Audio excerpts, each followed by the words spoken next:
On today's show, we're going to dive into the film room to examine the elite passing of UConn's Nika Mühl, in addition to some heuristics on pass first guard prospects. A Locked On Women's Basketball starts now. Ogunbowale for the win. Good! You are Locked On Women's Basketball, your daily podcast on women's basketball.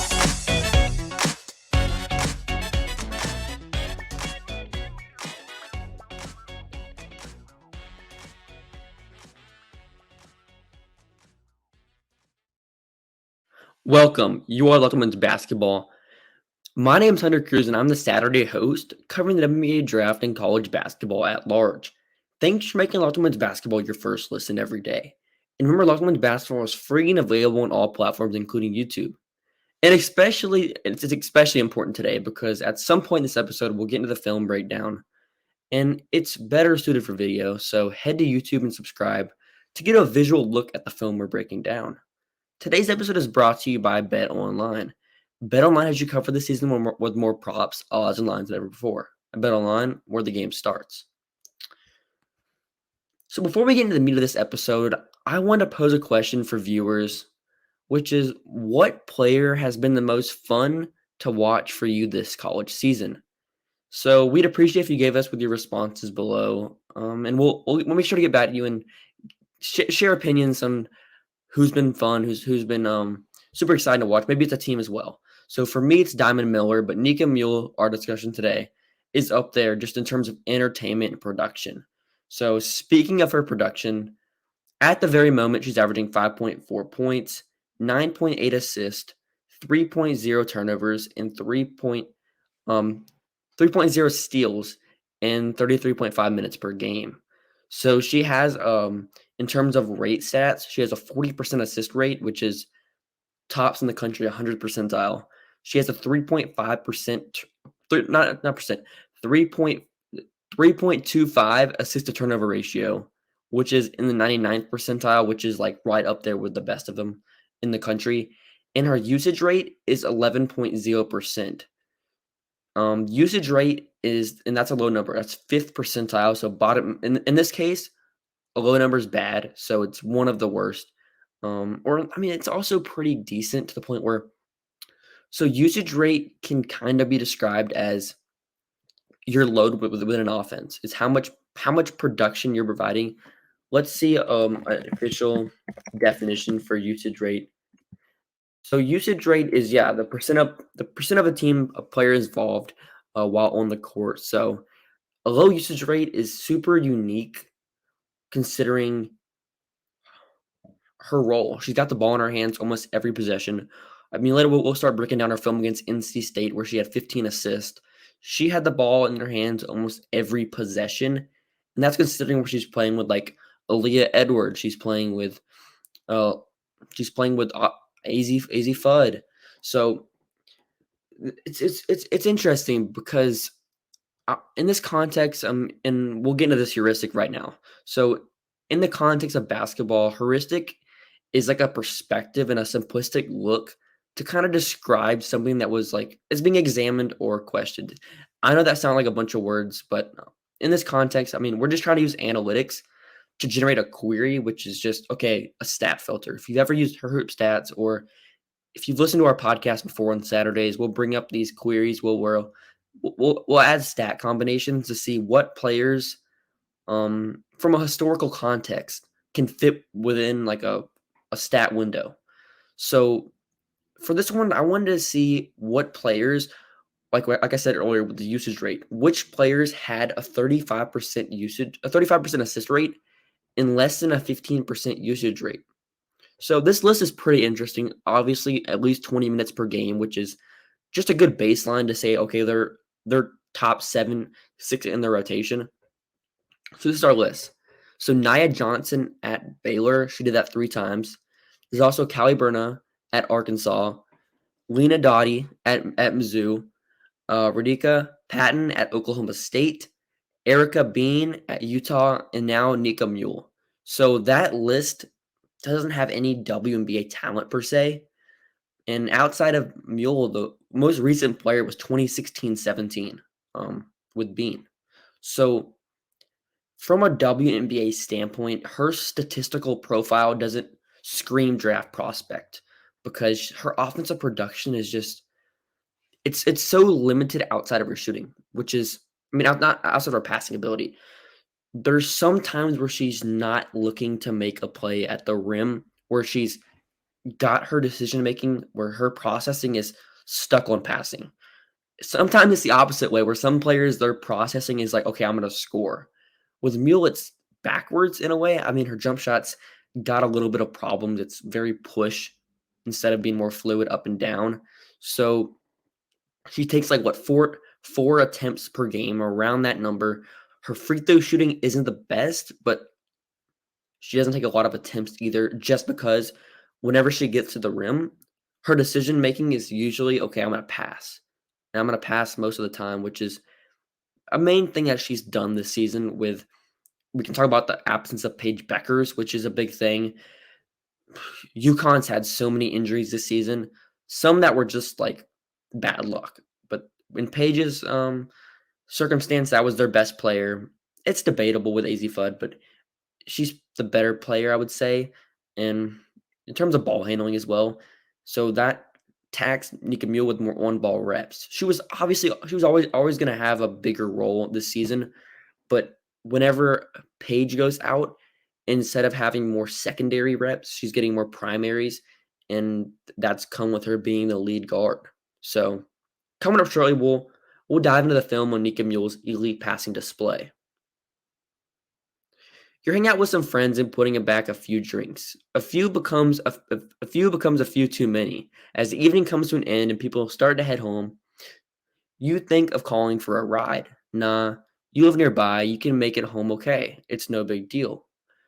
What are the odds you'll get pulled over anyway? And even so, what's the worst that could happen? Your insurance goes up, you lose your license, you lose your job, you total your car, you kill someone. Everyone knows about the risk of driving drunk. The results are tragic and often deadly. However, that still doesn't stop everyone from getting behind the wheel while under influence. That's why police officers are out there right now looking for impaired drivers on the roads to save lives. So if you think you're okay to drive after a few drinks, think again. Play it safe and plan ahead to get a ride. It only takes one mistake to change your life or someone else's life forever. Drive sober or get pulled over. Thanks for making Locked On Women's Basketball your first listen today. For your second listen, check out Locked On Sports Today. From the games that matter most to the biggest stories in sports. Go beyond the score and behind the scenes with local experts and insights only Locked On can provide. Locked On Sports Today, available on this app, YouTube, or wherever you get your podcast. So I'm going to send it over to the film, and we'll break down Nika Mühl's game in more in-depth in terms of her passing. So let's get into the film room with Nika Mühl. Like I said, her elite passing ability. We'll start with this first clip. UConn just forces a turnover, just for some context on the situation. And how this goes is Aubrey Griffin leads the break. Overhead pass. We'll back this up a little bit more to just show how she's able to deceive the defender in a 2-on-1 advantage with the other help defender trying to make a late rotation to get back on defense. So in this next clip, we see some early offense from UConn where they have a lot of cutters in their Princeton offense. And this one doesn't end with a bucket, but we can see her instinctively see these defenders. There's 3 defenders lined up out of position, forcing this defender to come over and help on the cutter. And she's able to make a play over these 3 defenders. She's 5'10", so really good size to see over this defender who's sort of unbalanced and not playing up straight, which makes the angle easier. And there she drops it in. Not an assist, but she drops the play. Another head pass we see here in transition. And Nika Mühl, we see her there. She can kind of evade pressure and find her bigs and her forwards at the rim and set them up for easy opportunities. So in this next clip, we see one of the more fun plays from her in this game is just this slick wrap around pass. how she draws over that help defender, and that allows Fudd to kind of get around her defender by the screen from Leah Edwards on the perimeter. And like I said with the Princeton offense, you'll see it with teams like Stanford as well, where the Princeton offense is a lot of cutting. It's a lot of scripted reads within offenses. But in this instance, it's not very scripted because Mühl is forced to make a decision. She's facing a double. It's not, okay, I have one decision. This isn't a set. Where some teams, and it'll be with UConn too, where they'll run a high-low set where their big will receive a bounce past the elbow, and then like AZ Fudd cuts, for example. Those reads are very scripted, but what we see here is just being able to find that passing window, being able to make a play. I mean, she's getting smothered right here. She has to use her offhand to get this pass around her defender, and also having to account for these help defenders as well, because they can help over as well and make a play on the ball. So there she is, and also a foul, not an assist. So another hit-ahead pass here. And what I like about this play right here is the velocity on her passes. She's able to just sling it with so much velocity and set up her wing shooter. So it's an effective way to get early offense. And then here a lot of open shots from AZ Fudd, just based on the fact that Mühl's able to deceive a defense with their eyes. So we see here it's a 3-on-2 advantage for UConn. And Diamond Johnson's not in great position. She's got her back turned. So she's trying to defend the ball and also account for Fudd. So what we see here is her kind of try to stumble back after she notices, okay, that was not actually a drive. It was a fake pass. And she deceived the defender with her eyes and got the defender to make a late rotation. Was kind of too late. Good shot attempt. And then here we see what you see with UConn is they'll have their post players, and it's a post entry pass. And this is a lot on the big, but it's also about placement of the ball and being able to time those entries good. Another hit-ahead pass right here, being able to find her big in transition at the end of the shot clock. We see it again there with Aubrey Griffin being able to find that play. And this is another one in early offense. We're seeing a lot of these plays against NC State, where NC State's transition defense was pretty piss poor. They were turning the ball over, and when that would happen, they weren't getting back on defense as quick as you would like, especially considering their offense was struggling. Usually their defense is something you can rely on, and in this game, it was not something that they had consistency from. So UConn was taking advantage of that, and specifically Nika Mühl taking advantage of their lapses on offense to translate that to defense, and just that slick no look pass. I mean, it's pretty fun pass where it's more flash. Like, I'm pretty sure she probably could have made that pass without having to see the eyes, but the defender did not know whether Nika Mühl was going to drive or pass. If I was the defender, I would just commit on the defender and just say, okay, Nika Mühl, you got this. Because she looks to pass a lot. And teams keep her honest still on those drives. They're still keeping her honest and defending her as if she's going to take a shot every time. So if she can become more of a active processor where she's looking to shoot as well as making plays as a passer, it's really going to advance her prospect, because she's a junior. She'll have one more year at UConn, potentially two if she decides to stay for a fifth year. But she's for sure a prospect. We didn't talk about her defense, but she's a really good defender at the point of attack. 3% steal rate. She's very active. She has good size.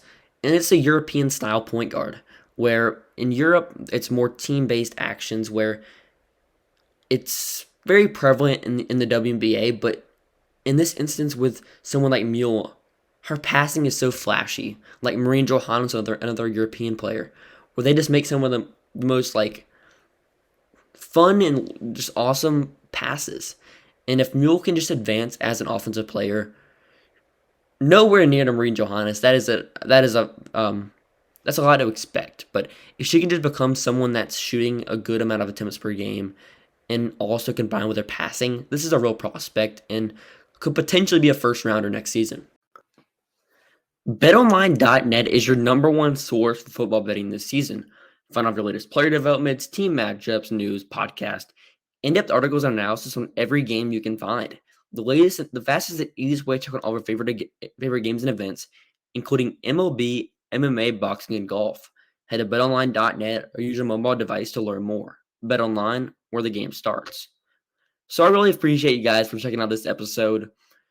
We've done a lot of draft podcasts so far this season, but with our draft podcast, we've mainly focused on spreading the love around to many different players. So we've only been able to talk about players for a couple minutes at a time. So today I wanted to take it back and record a solo episode on just Nika Mühl's game and examine her from a draft standpoint and just her exciting passing ability. A lot of it came in transition, but she's so fun. And if you enjoy basketball, this is what you look for in a player, just someone that's going to be fun and draw crowds and, I don't know, get people on their feet. It's fun to have a player at UConn, especially because she's always on TV and extremely accessible for the masses. So I think she's a prospect. Like I said at the end, I think she's a prospect. And it's just about expanding her game, but she's super fun. Like I said, I can't overstate it. She's super fun. So just thank you for making Locked On Basketball your first listen every day. For your next listen, check out Locked On Sports Today podcast. The biggest stories of the day, plus instant reactions, big game recaps, and the take of the day. Available in the Odyssey app, YouTube, or wherever you get your podcast.